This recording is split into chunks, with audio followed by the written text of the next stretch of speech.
Shalom, nous allons parler aujourd'hui de ce qui s'appelle la Tkoufa.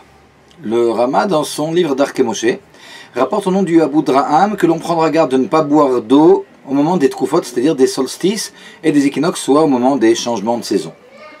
Entre autres raisons, le Abudraham rapporte que c'est le moment de changement de garde des anges responsables de l'eau. Une autre raison aussi, la plaie du sang débuta à l'équinoxe du printemps. Moshe frappa le rocher plutôt que de lui parler au solstice d'été, il en sortit du sang.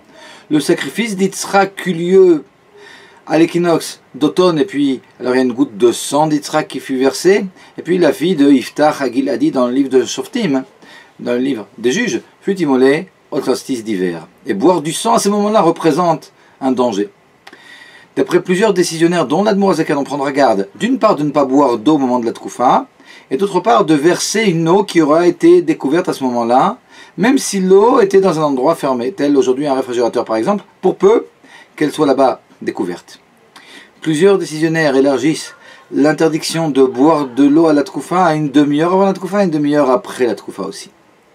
En passant, quand on parle de la Tkoufa, donc équinoxe ou solstice, on ne parle pas de la Tkoufa précise astronomique, mais de la Tkoufa approchée sur laquelle précisément est basé le calendrier grégorien, ce qui fait que la Tkoufa de Nissan par exemple aura toujours lieu un 7 ou un 8 avril. Un 7, une année normale, un 8 avril, une année bissextile. Pour ce qui est des décisionnaires Sfarad, le Rav Ben Zion Moutsafi rapporte que l'habitude est de ne pas faire cas de la Tkoufa et de se baser sur les décisionnaires qui pensent que seuls sont concernés les eaux d'endroits désertiques ou d'endroits inhabités.